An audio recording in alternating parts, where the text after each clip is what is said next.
천상천하 유아독존이란 말은 여러분 많이 들어서 알 거예요. 근데 천상천하 우주삼라만상의 홀로 주제이신 이는 누구냐?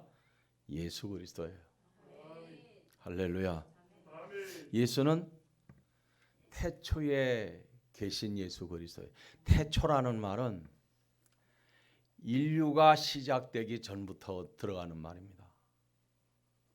옛날로 말하면 아주 옛날 한옛날 그렇게 표현할 수가 있을 만큼 태초라는 말은 시작점을 얘기하니까 그때에 예수는 계셨어요. 요한복음 1장 2절에 보면 그가 태초에 뭐라 했어요? 하나님과 함께 계셨고.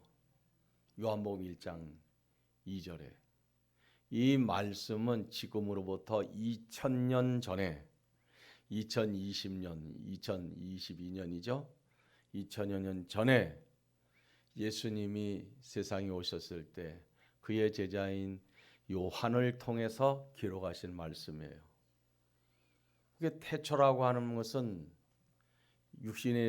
예수님이 육신으로 이 세상에 오시기 아주 까마득한 그 시절의 태초예요.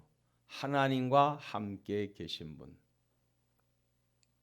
그래서 예수님이 유대인들에게 나는 아브라함이 있기 전부터 있었다 이런 말을 하잖아요. 그게 뭐냐면 태초에 계셨다는 것을 말씀하고 있는 거예요. 사람들은 그 말을 이해를 못하는 거예요. 아니 나이 40살도 안 된 게 건방지게 뭐 우리 조상 아브라함보다 먼저 있었다고 사람들이 막 예수님을 그냥 안 두려고 그러는 거예요. 그 왜 그러냐면 예수님을 하나님의 독생자로 하나님의 실상으로 보았다라면 그러지 않는데 모르니까 그런 거예요. 모르니까. 인간처럼 무지한 존재도 없어요. 차라리 무지하기 때문에 무지하다고 하면 뭐 문제될 것도 없겠지만 안다고 하고 똑똑하다고 하니까 무지하다는 이 말이 참 안타까운 일이고 답답한 일인 거죠. 창세기 1장 26절에 보면 하나님께서 이르시되 우리의 형상을 따라 우리의 모양대로 우리가 사람을 만들고 분명히 단수가 아니에요. 복수형이지. 그러니까 만약에 하나님께서 단수형을 쓰셨다면 어떻게 돼? 나의 형상을 따라 나의 모양대로 나의 사람을 만들고 이렇게 나가야 되겠죠. 그런데 성경은 그렇게 기록되지 않고 우리의 형상을 따라 우리의 모양대로 우리가 사람을 만들고 이렇게 말씀합니다. 단수가 아니에요. 복수지. 주님이 계셨다는 걸 말하고 있는 거죠. 요한복음 8장 58절 아브라함이 나기 전부터 내가 있느니라. 할렐루야. 그래서 이러한 그리스도는 이러한 예수는 우리의 구원자로 세상에 오셨다는 사실이에요. 할렐루야. 우리의 구원자. 다른 거 없어요. 예수님은 인생들의 구원자로 이 세상에 오신 거예요. 교회의 목표와 교회의 본질이 뭐냐면 사역적인 측면에서 보면은 영혼 살리는 전도와 선교예요. 다른 거 아닙니다. 구제 사업 많이 한다고 여러분 교회가 일 잘하는 거 아니에요. 저는 그렇게 알고 있습니다. 성경도 분명히 그걸 말씀하고 있어요. 구제 사업 많이 하면 교회가 하는 일이 잘하는 일이냐? 구제 사업도 교회가 해야 될 한 사업 중에 하나예요. 그게 전부가 아닙니다. 그런데 다른 건 다 열례를 제쳐놓고 구제 사업만 열심히 했다. 하나님 앞에 갔을 때에 구제 사업 많이 했다고 있는 거 많이 퍼줬다고 그게 상급이 되지는 않아요. 구제 사업이라는 거는 모든 사업 중에 하나일 뿐이에요. 그게 전부는 아닌 거죠. 자, 이 말씀에서 16장 33절 요한복음 여기 보면 어떤 말씀이 기록되어 있느냐면 이것을 너희에게 이르는 것은 너희로 내 안에서 평안을 누리게 하려 함이라. 세상에서 너희가 환난을 당하나 담대하라. 내가 세상을 이겼노라. 이 말씀을 하시고 오늘 1절에서 예수께서 이 말씀을 하시고 이렇게 나오는 거죠. 이 말씀을 하시고 눈을 들어 하늘을 우러러 이르시되, 이건 지금 기도하고 계신 거예요. 예수님께서 하늘 하나님을 향하여 기도하고 계십니다. 우리는 눈을 감고, 우리 한국 사람들의 원래 기도 자세는 옛날부터 눈을 감고 무릎을 꿇고 이렇게 기도하는 자세예요. 근데 유대인들은 원래 그렇게 기도하지 않습니다. 서서 눈을 뜨고 하늘을 보면서 기도를 해요. 이게 이들의 기도 자세입니다. 예수님께서 눈을 들어 하늘을 우러러 이르시되, 그러니까 우리가 하는 기도 자세하고는 틀린 거예요. 근데 자세가 그렇게 자세 가지고 문제 삼을 건 아무것도 없습니다. 우리에게 있어서는 그 예절적인 자세가 그런 자세예요. 어른들이 말씀하실 때 항상 무릎을 꿇고 그 앞에서 청종하는 이런 자세를 가졌거든요. 그것이 교회 생활에도 익숙해지고, 일반 사회적인 생활이 교회에 들어와서 그대로 적용되는 게 엄청나게 많습니다. 무속적인 종교 신앙적 개념이 그냥 교회로 그냥 들어와 가지고 교회에서 하나님을 믿는 신앙생활이 무속적인 개념으로 알고 있던 걸 싹 다 떨어버려야 되는데, 그걸 같이 가지고 들어와 있어요. 그걸 같이 가지고 들어와서 우리가 하나님을 믿는데도 그런 개념으로 생각하는 게 너무 많아서 이게 다 잘못된 겁니다. 우리가 하나님을 뜨겁게 잘 믿는다 하더라도 하나님의 말씀대로 믿지를 않으면 밑바닥 끼는 신앙생활이 될 수밖에 없어요. 하나님은 하나님, 난 이런 걸 기뻐한다, 난 이런 걸 원한다. 성경은 분명하게 말씀을 하고 있어요. 근데 우리는 그 말씀이 도대체 뭘 의미하는 건지 좀 모르기 때문에 평생 동안 우리는 예수를 믿어도 고생만 하다 가는 일인 경우가 너무 많이 있는 거예요. 사실은요. 예수님 우리 대신 죽어주신 생명의 주가 되신 분이에요. 이게 무슨 얘기예요? 인간은 죄의 값은 사망이에요. 죄의 값은. 죄값은 사망인데 그 죄가 어떤 죄냐? 성도 여러분, 도덕적이고 윤리적인 죄는 2차적인 거예요. 가장 심각한 문제는 인간이 하나님을 배반하고 하나님을 떠났다고 하는 게, 이게 가장 큰 죄입니다. 사람이 지옥 가고 멸망한다. 그리고 그 죄의 원인이 뭐냐? 그 죄의 원인, 그 문제는 하나님을 믿지 않는 죄입니다. 그렇다고 해서 윤리와 도덕적인 죄는 그냥 넘어가느냐? 그런 걸 얘기하는 게 아니에요. 본질적으로 인간은 하나님을 불신한 데서부터 멸망으로 떨어지는 것이 되는 거죠. 그리고 평안을 주셨는데, 오늘 말씀처럼 16장 33절 말씀처럼 우리에게 평안을 주셨는데, 이 평안은 어떤 평안이냐면, 평안도 일반적인 우리가 사회적인 평안, 가정적인 평안, 그런 개념을 우리가 생각해서 안 되는 이유가 뭐냐면, 정치적으로 사회적으로 문제 없으면은 그냥 그것이 편안하고, 또 가정적으로 말썽 부리는 식구들 없고 아픈 사람 없고 그런 가정이 화목하고 평안하면 그게 평안한 줄로 아는데, 그런 얘기를 하는 게 아닙니다. 평안이라고 하는 것은 환난 가운데서 누리는 평안이 있는 거예요. 이걸 얘기하고 있는 겁니다. 환난 가운데서 평안. 이를테면 외부적으로 들어오는 여러 가지 불안하고 초조하고 또는 답답하고 힘든 일들, 괴로운 일들이 많이 닥쳐 자꾸 경제적인 문제도 닥치고 막 닥치는데, 내 마음에서는 막 불안해하고 무서워지고 초조해지고 막 이래요. 그러면 이거는 죽음으로 가는 길이에요. 죽음으로 가는 길. 근데 놀라운 건 숨을 쉴 수 없을 정도로 조여오는 것과 같은 그런 환경인데 내 마음은 오히려 든든하고 평안해. 그럴 때 답답할 때 주여 한 번만 찾아도 잊어버려요. 편안하고 하나님이 도와주실 것이 믿어지는 거지. 이게 환난 가운데서 누려지는 그런 평안이에요. 기쁨 마찬가지로 핍박과 환난 가운데서도 누리는 기쁨이 있는 거예요. 바울 사도가 빌립보에서 그랬잖아요. 빌립보에서 엄청나게 많이 맞았어요. 고문을 당하고 감옥에 들어갑니다. 무슨 기분으로 여러분 그 밤중에 오밤중에 온몸 피가 나서 쓰리고 아픈데 무슨 기분으로 찬송을 하겠냐고. 여러분 같은 찬송하겠어요? 할 수 없어요. 근데 그 찬송을 하게 되고 그 옥중에서 많은 제수들이 다 들었다고. 그런데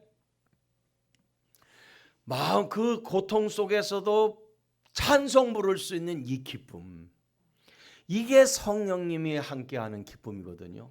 이 기쁨으로 인생을 살았으니 행복한 인생을 산 거예요. 사랑하는 성도 여러분, 우리는 누구를 믿어요? 예수 믿잖아요. 예수를 믿으면 우리는 환난과 핍박 가운데서 누리는 기쁨이 있어야 합니다. 환난 가운데서 누리는 평안이 있어야 합니다. 할렐루야. 소망, 우리가 가져야 될 소망은 세상의 소망이 아닌 거예요. 다 여러분 예수 안 믿게 되면 세상 소망 가져요. 세상의 소망 가진다고. 자녀에게 소망을 걸거나 무슨 젊은 사람들은 시험을 봐가지고 뭐가 되고 그런 소망을 가지고 있어요. 근데 성경 이거를 보이는 소망은 뭐라 그랬어요? 소망이 아니래요. 그런 성경은 뭘 말하느냐? 하나님의 나라에 대한 소망을 가져야 된다는 얘기죠. 천국에 대한 소망. 사람은 세상에서 앞으로 내가 50년을 살고 80년을 산다 하더라도 천국 소망을 가지고 살아가야 됩니다. 그러면은 세상에서 어떤 일이 있어도 천국 소망 때문에 내가 일어나게 되고 천국 소망 때문에 내가 힘이 생기는 거예요. 사랑, 여러분, 이 사랑은 사람은 기분과 감정에 따라서 굴곡도 심하고 사랑했다가 안 했다가 막 이래지거든요. 근데 사랑을 성경에서 말씀하고 있는 사랑도 끝까지 가는 사랑이에요. 끝까지. 변함이 없는 사랑. 기분 좋을 때 사랑한다 그러고 기분 나쁘면 안 사랑한다 그러고 그런 게 아니고 끝까지 처음 사랑에 그냥 끝까지 가는 거예요. 이 사랑이 우리에게 있어야 되는데 이 사랑을 우리에게 주신 이가 예수 그리스도예요. 여러분, 성격상 변덕이 심한 분들은 없죠. 있는 분도 있겠지 물론. 그러면은 참 사람 피곤하게 하는 스타일이에요. 변덕이 심하면 사람 참 피곤합니다. 사랑하냐 안 하냐 이런 걸 떠나가지고 맨날 자기 남편한테 당신 나 사랑해? 이게 처음도 아니고 맨날 이걸 묻고 산다면 여러분 어떻게 살겠어요 이거? 그렇지 않아요? 여러분 그런 부부들 있어요? 아침에 출근할 때마다 10년이 가고 20년 돼 나갈 때 여보 나 사랑해? 아유 난 그렇게 못 살 것 같아. 아이고 평생 사랑하면서 애 낳고 살면서 그 사랑하면서 사는 거지 그거 맨날 물어보고 살아. 그럴 때는 입에다가 겁태다가 뽀뽀해주고 출근을 해도 나가서 엉뚱한 짓 할 수 있어요. 인격적으로 믿어야지. 하나님의 우리에 대한 사랑은요 맨날 확인해서 사랑이 아니에요. 우리는 그 사랑을 인격적으로 믿는 거예요. 주님은 우리를요 끝까지 사랑하신다 그랬어요. 주님께서 하나님 나라 가실 때가 다가왔기 때문에 자기 사람들을 사랑하되 끝까지 사랑한다고 말씀하셨거든. 그 사랑이 오늘도 지금도 앞으로도 유효한 거예요. 할렐루야. 네. 1절에서 말씀한 그들 아들을 영화롭게 하사 아들로 아버지를 영화롭게 하게 하옵소서. 아버지는 아들을 영화롭게 하셨다는 거예요. 그래서 하나님께 예수님이 세상에 오실 때는 안식일의 주인으로 오셨어요. 그리고 죄를 사하는 권세를 주셨어요. 그리고 인생이 죽었을 때도 주님이 딱 만났을 때 그 사람을 살려주는 일도 있었어요. 권한을 부여해 주신 거거든. 내가 이미 영화를 받았는데 계속 그렇게 하시겠다고 말씀도 하셨어요. 그러니까 하나님 아버지께서는 예수 그리스도라는 이치로 세상에 오실 때에 그 아들로 하여금 영광 받으시기 위해서 아들을 보내셨는데 이제 그 아들은 뭐냐? 아버지를 영화롭게 해드리게 해달라는 거예요. 그럼 그게 마지막 결정적인 게 뭐냐면 십자가의 죽음인 거예요. 아들이 아버지를 영화롭게 해드린다. 그럼 그게 뭐냐? 아버지 오래오래 장수 무광하옵소서. 이게 아니고 아버지의 뜻이 뭐야? 아들이 십자가에서 죽고 부활해서 승천을 하는 것이거든요. 아들이 와가지고 죽는 게 무섭다고 십자가를 안 지려고 하면 아버지가 영광을 아버지께 못 돌리는 게 되는 거예요. 그래서 예수님은 십자가에 죽으셔야 되거든요. 그래서 지금 여기서 아들로 아버지를 영화롭게 하옵소서 말씀하는 것은 마지막 뭐예요? 십자가인 거예요. 내가 죽음을 통하여 아버지를 영화롭게 하옵소서. 왜? 그래야 부활의 주로 나타나니까. 그렇다면 교회는 그럼 어떨까요? 교회는 하나님 아버지를 영화롭게 해드려야 됩니다. 예수 그리스도를 영화롭게 해드려야 돼요. 예수 그리스도를 영화롭게 하는 일, 하나님 아버지를 영화롭게, 같은 말인데 그럼 교회가 뭘 하는 게 하나님을 영화롭게 하는 걸까요? 우리가 분명히 알아야 되는 것은 말씀을 떠나선 생각하면 안 되는 거죠. 말씀을 떠나서 생각하면 안 됩니다. 성도 마찬가지. 성도의 착한 행실로 하여금 세상 사람 하나님께 영광을 돌리게 하라는 거예요. 그러니까 성도가 하나님께 영화를 올리는, 영화롭게 해드리는 거 착한 행실인 거예요. 그럼 착한 행실이 뭘 도대체 착한 행실이라고 그래요? 착한 행실 그냥 뭘 얘기합니까? 바보처럼 가만히 있는 게 나는 바보처럼 살았군요. 뭐 이런 게 그게 영화롭게 해드리는 게 아니에요. 성도가 하나님을 영화롭게 하는 착한 행실은 어디에 있어요? 믿음의 생활에 있는 거죠. 믿음의 생활. 믿음의 생활은 어디에다가 기준을 잡고 있는 거예요? 말씀에 잡고 있는 거죠. 말씀이 없고 감정에 치중하는 믿음은 그건 기복신앙이나 마찬가지인 거예요. 말씀 중심에 있는 성도들의 착한 행실은 흔들림이 없어야 돼요. 그것이 온전한 하나님께 영광을 돌리는 일이 되거든요. 그렇지 아니하면 성도들의 믿음의 생활은 방향키가 없는 거나 마찬가지입니다. 아버지가 아들을 통하여 우리에게 주시려는 것, 다시 크게 말씀드리면 아버지의 원대한 계획이 뭐예요? 아들을 통해서 인류를 구원하는 거거든. 하나님 아버지의 원대한 계획은 죄로 타락한 인류를 그 가운데서 다시 구원하는 일이에요. 이걸 구원하는 일인데 이거를 창세기로 넘어가서 보면 창세기의 3장에서 하실 말씀이 뭐냐면 인간이 선악과를 따먹음으로 인하여 하나님과 멀어지게 되고 사망으로 떨어지는 거죠. 멸망으로 떨어지는 거예요. 이걸 다시 구원하시려고 하나님께서 원대한 계획을 세우신 거예요. 그런데 이 일이 사람의 생각처럼 그렇게 간단한 일이 아닌 거예요. 여러분 일을 벌려놓고 보면 간단하게 생각하는데 이게 복잡하기가 이루 말할 수 없는 것들이 너무 많아요. 나 이렇게 복잡한 줄 몰랐는데 너무 복잡하다. 이런 경우가 너무 많거든요. 하나님의 계획은 10년밖에 20년밖에 100년 1000년밖에 일을 계획하시는 분이 아니에요. 하나님의 원대한 계획은 수천 년, 그 기간이 얼마가 돼 인간으로 계산할 수 없는 먼 세계를 계획하고 계신 게 이게 구원에 대한 하나님의 계획이었거든요. 그래서 하나님께서 이 일을 이루시기 위해서 역사적으로 흘러가는 걸 보면은 그러기 전에 뭐가 있어요? 노아 홍수로 인류가 다 망하고 다시 시작하는 일도 있었고 별일들이 다 많았잖아요. 역사적으로 보면 창세기에 나타난 말씀을 보면. 근데 그렇게 시간이 지나고 나서 하나님이 정한 때가 딱 됐을 때 아브라함이라는 인물을 택하신, 이 아브라함이 원래가 이스라엘 사람이 아니에요. 그렇지 않아요? 아브라함이 지금으로 말하면 아랍인이지. 불러내가지고 아브라함 한 사람을 택해가지고 아브라함 한 사람 딱 택해가지고 내가 너로 큰 민족을 이루게 하고 열방의 아비가 되게 하고 하나님 축복. 그렇게 축복했는데도 아브라함이 100살 가서 아들 하나 낳았어요. 하나님이 막 축복을 해주시니 축복 엄청나게 말씀하셨는데 100살 갖고 아들 하나 낳았어요. 기다리다 못 기다려가지고 사라가 있다가 아이고 난 이제 도저히 끝났으니까 내 몸종 하가를 통해서 아들을 낳도록 하시오. 자손을 보도록 하시오. 아브라함은 그러지 뭐. 미리 그걸 좋아했던 것처럼 못했구나. 이때까지 같이 살았는데 이 사람 무슨 소리야. 내가 뭐 이제 와갖고 100살이 다 돼가지고 자식을 낳는들 뭐해. 90이 다 돼가지고. 그냥 할 것 같은데 안 그랬거든. 이게 남자들의 심보 같아요. 근데 아브라함이 그렇게 해서 낳고 보니까 이게 하나님 뜻이 아닌 거예요.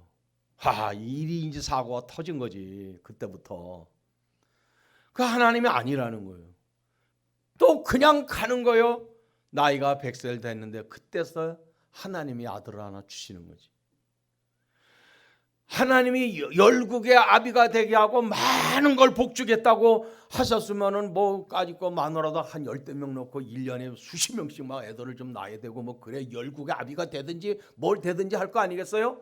그런데 그게 전혀 아닌 거예요. 왜냐하면 하나님의 원대한 계약은 하루아침에 이루어지는 게 아니에요.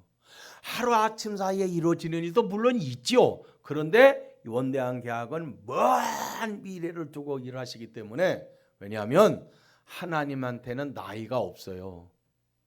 돌아가시는 분이 아니라고. 인간이나 돌아가지 하나님은 돌아가시는 분이 아니에요. 그러니까 어마어마한 내세의 미래에 대한 것을 계획하시고 일을 시작하시는데 아브라함 하나를 낳아가지고 택하신 다음에 그 다음에 이삭을 하나 낳게 하고 그 다음에 야곱을 하나 낳게 하고 한꺼번에 많이 낳아가지고도 그거 다 아니에요. 그 중에 하나만 선택을 해가지고 그래가지고 나라를 키우는데 한 400년 야곱 때부터 애굽에서 400년 지나간 다음에 그때서 제법 좀 많은 인구가 이제 번성이 돼서 시작하잖아. 그렇게 해가지고 계속 나오는데 나라가 건국을 하고 뭐 하여간 어마어마한 세월이 지나간 다음에 예수가 이 세상에 딱 오도록 하나님 역사하시는 거예요. 사람이요 하나님께 기도하고 응답을 기다릴 때는 빠른 쓰는 것도 있겠지만은 느긋하게 기다리는 인내심이 필요해요. 내 인내로 내 영혼을 얻는다 그랬잖아요. 내 인내로 구원받는다 그랬잖아요. 이게 자꾸 내 입장만 생각하고 조급해가지고 막 이러면은 지승질에 지가 넘어간다고. 그러니까 하나님의 말씀과 뜻이 어떻게 흘러가고 있는지를 이해를 해야 우리는 거기에서 성공적인 하나님의 응답을 받을 수가 있다는 걸 믿어야 합니다. 하나님은 한 사람을 택한 나라를 세우시고 그 나라 한 사람의 구원자가 와서 십자가의 죽음을 통해서 하나님의 대속 사업의 완성, 성취를 이루기까지 시간은 그게 120년, 200년, 2,3,000년의 시간 안에 이루어졌던 일은 아니라는 말씀입니다. 아버지께서 아들에게 주신 모든 사람에게 영생을 주게 하시려고 만민을 다스리는 권세를 아들에게 주셨음이로소이다. 죄로 타락한 죄인된 이들에게 필요한 게 뭐예요? 여러분, 죄가 뭐예요? 하나님을 저버린 거예요. 죄는 하나님을 저버린 거예요. 죄를 짓고 나니까 인간에게 찾아온 게 뭐가 찾아왔느냐? 무서움, 두려움, 불안, 초조, 고통, 괴로움, 이런 것들이 안 좋은 것들은 인간에게 다 찾아오는 거예요. 이게 죄에서 와진 것들이에요. 결국 결과는 뭐예요? 사망이에요. 하나님과 우선 이 단절은 하나님과 단절이 된 인류예요. 하나님과 단절됐죠. 창세기에 보면은 여러분 뱀하고도 대화를 나누잖아요. 인간과 동물 사이에 단절이라는 게 없었어요. 그것이 사사기에도 나오잖아요. 사람이 타고 나귀가 말을 하고 주거니 받거니 하잖아요. 이거는 뭐냐면 회개망측한 일이 아니라 창세기에 온 단절이 없는 사회였는데, 단절이 없는 세상이었는데 죄로 말미암아 사망이 오고 단절이 온 거예요. 그래서 하나님과 막히고 사람과 사람 사이의 언어가 막히고 자연 세계와 막히고 전부 다 단절된 세계인 거예요. 그래서 예수님이 십자가의 죽음을 통해 에베소에 말씀한 것처럼 이 단절된 벽을 무너뜨리는 거예요. 이게 십자가의 죽음인 거예요. 그래서 아무나 십자가에 죽었다고 해서 그렇게 되는 게 아니고 예수님만이 십자가의 죽음을 통해서 하나님과 인간 사이에 막혀있는 담이라고 하는 것은 이 막힌 걸 얘기하는, 그걸 허물어 버리는 거지. 그래서 이걸 허물어서 우리 인간이 하나님 앞에 나아갈 수 있게 되고 하나님 앞에 우리는 다 같이 동일하게 하나님께 예배할 수 있는 거예요.